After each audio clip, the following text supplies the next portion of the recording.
ಭೇಟಿ ಆಗಿಲ್ಲ. ಭೇಟಿ ಅವರು ಒಳಗಡೆ ಇನ್ನೂ ಭೇಟಿ ಆಗಿಲ್ಲ.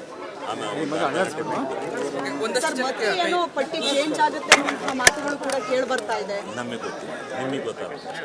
ಅಲ್ಲ, ಈಗ ಮಂಕಳ ವೈದ್ಯ ಅವರ ಹೆಸರು ಆರಂಭದಲ್ಲಿ ಇತ್ತು ಅನ್ನುವಂಥದ್ದಿತ್ತು. ಅದಾದ್ಮೇಲೆ ಈಗ ಎಸ್ ಮಲ್ಲಿಕಾರ್ಜುನ್ ಅವರ ಹೆಸರು ಆ್ಯಡ್ ಆಗಿರುವಂಥದ್ದು ಕೂಡ ಚರ್ಚೆ ಆಗ್ತಾ ಇದೆ. ತಮ್ಮ ಗಮನಕ್ಕೆ ಏನಾದರೂ ನಮಗೇನು ಗೊತ್ತಿಲ್ಲ ಸ್ವಾಮಿ. CM ಅವರು 4 ಗಂಟೆಗೆ ರಾಜಭವನಕ್ಕೆ ಬಲ್ಲಿ ಅಂತ ಹೇಳಿದರೆ ಅಲ್ಲಿ ಹೋಗ್ತಾರೆ. ಒಂದು ಬೇರೆ ಕಡೆಗಳಲ್ಲೆಲ್ಲವೂ ಕೂಡ ಕೈ ತಪ್ಪದಂಥವ್ರಿಗೆ ಆಕ್ರೋಶಗಳು ಅಥವಾ ಬೆಂಬಲಿಗರು ಅವೆಲ್ಲ ಇದ್ದೇ ಸಹಜ ಅಲ್ವಾ ರಾಜಕಾರಣದಲ್ಲಿ, ಅದೆಲ್ಲ ಸಹಜ. ಸರ್, DK ಶಿವಕುಮಾರ್ ಸಂಪುಟದಲ್ಲಿ ಅವಕಾಶ ಸಿಕ್ಕಿದೆ ನಿಮಗೆ. ಇನ್ನೊಂದು ಉಳಿದಿರೋದು 2 ವರ್ಷ ಯಾವ ರೀತಿ ನಿಭಾಯಿಸ್ತೀರಾ ಅಂತ? ನಿಭಾಯಿಸತಕ್ಕ ಸ್ವಲ್ಪ ತಡೀರಿ, ನೀವೇ ಮತ್ತೆ ಕೇಳ್ಬಿಟ್ಟು ಅಲ್ಲ ಸರ್, ನೀವು ಯಾವ ಖಾತೆಯನ್ನು ಎಕ್ಸ್ಪೆಕ್ಟ್ ಮಾಡ್ತಾ ಇದ್ದೀರಾ? ಯಾವ ಹೆಂಗೆ ನಿಭಾಯಿಸ್ತೀವಿ ಅನ್ನೋದು ಆಮೇಲೆ ನೀವು ಹೇಳಿ. ಸರ್, ಯಾವ ಖಾತೆ ಎಕ್ಸ್ಪೆಕ್ಟ್ ಮಾಡ್ತಾ ಇದ್ದೀರಾ?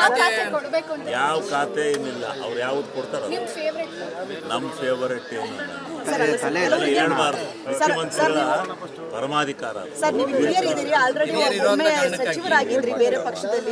ಈಗ ಈ ಪಕ್ಷದಲ್ಲಿ ಯಾವ ಖಾತೆಯನ್ನು ಕೊಟ್ಟರೆ ನಿಮಗೆ ನಿಭಾಯಿಸಬಹುದು ಅನ್ಸುತ್ತೆ? ಇದೇ ಮೊದಲ ಬಾರಿ ಸಚಿವ.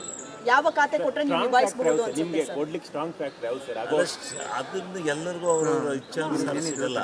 ಈಗ ನಾನು ನಿಮ್ಗೆ ಹೇಳ್ಬಿಟ್ಟೆ, ನನ್ನ ಇಂಟ್ರೆಸ್ಟೆಡ್ ಇದ್ದೇನೆ, ಅದು ಸಿಗ್ದವತ್ತು ಆವಾಗ ನೀವೇನು ಮಾಡ್ತೀವಿ, ಟಿವಿಲಿ ಹಾಕಿ ಶಿವಲಿಂಗ ಅವ್ರಿಗೆ ಸಿಗುತ್ತೆ ಅಂದರು, ಅದು ಸಿಗಲಿಲ್ಲ ಅಂತ ಬೇರೆ ಯಾಕೆ ಅನಿಸ್ಬೇಕು.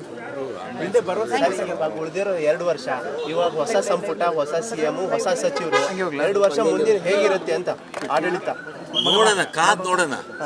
ಈಗ ಎಲ್ಲನೂ ಹೇಳಬಾರ್ದು. ಇಲ್ಲ, ಭೇಟಿ ಆಗಿಲ್ಲ. ಭೇಟಿ ಅವರು ಒಳಗಡೆ ಇನ್ನೂ ಭೇಟಿ ಆಗಿಲ್ಲ. ಸರ್, ಏನೋ ಪಟ್ಟಿ ಚೇಂಜ್ ಆಗುತ್ತೆ ಅನ್ನುವಂತಹ ಮಾತುಗಳು ಕೂಡ ಕೇಳಿ ಬರ್ತಾ ಇದೆ. ನಮಗೆ ಗೊತ್ತಿಲ್ಲ, ನಿಮಗೆ ಗೊತ್ತಾಗುತ್ತೆ. ಅಲ್ಲ, ಈಗ ಮಂಕಳ ವೈದ್ಯ ಅವರ ಹೆಸರು ಆರಂಭದಲ್ಲಿ ಇತ್ತು ಅನ್ನುವಂಥದ್ದಿತ್ತು. ಅದಾದ್ಮೇಲೆ ಈಗ ಎಸ್ ಮಲ್ಲಿಕಾರ್ಜುನ್ ಅವರ ಹೆಸರು ಆ್ಯಡ್ ಆಗಿರುವಂಥದ್ದು ಕೂಡ ಚರ್ಚೆ ಆಗ್ತಾ ಇದೆ. ತಮ್ಮ ಗಮನಕ್ಕೆ ಏನಾದರೂ ನಮಗೇನು ಗೊತ್ತಿಲ್ಲ ಸ್ವಾಮಿ. CM ಅವರು 4 ಗಂಟೆಗೆ ರಾಜಭವನಕ್ಕೆ ಬಲ್ಲಿ ಅಂತ ಹೇಳಿದರೆ ಅಲ್ಲಿ ಹೋಗ್ತಾರೆ.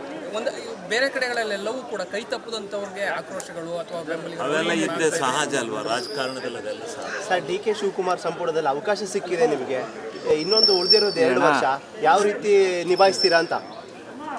ನಿಭಾಯಿಸತಕ್ಕ ಸ್ವಲ್ಪ ತಡೀರಿ, ನೀವೇ ಮತ್ತೆ ಕೇಳ್ಬಿಟ್ಟು ಅಲ್ಲ ಸರ್, ನೀವು ಯಾವ ಖಾತೆಯನ್ನು ಎಕ್ಸ್ಪೆಕ್ಟ್ ಮಾಡ್ತಾ ಇದ್ದೀರಾ? ಯಾವ ಹೆಂಗೆ ನಿಭಾಯಿಸ್ತೀವಿ ಅನ್ನೋದು ಆಮೇಲೆ ನೀವು ಹೇಳಿ. ಸರ್, ಯಾವ ಖಾತೆ ಎಕ್ಸ್ಪೆಕ್ಟ್ ಮಾಡ್ತಾ ಇದ್ದೀರಾ?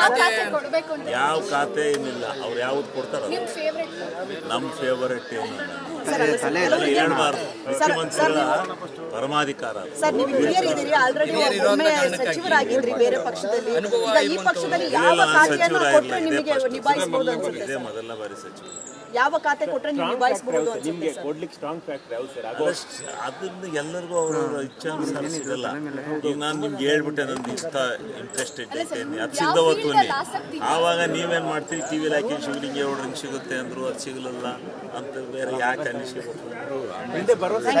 ಉಳಿದಿರೋ 2 ವರ್ಷ, ಇವಾಗ ಹೊಸ ಸಂಪುಟ, ಹೊಸ CM, ಹೊಸ ಸಚಿವರು, 2 ವರ್ಷ ಮುಂದಿನ ಹೇಗಿರುತ್ತೆ ಅಂತ ಆಡಳಿತ ನೋಡೋಣ, ಕಾದ್ ನೋಡೋಣ.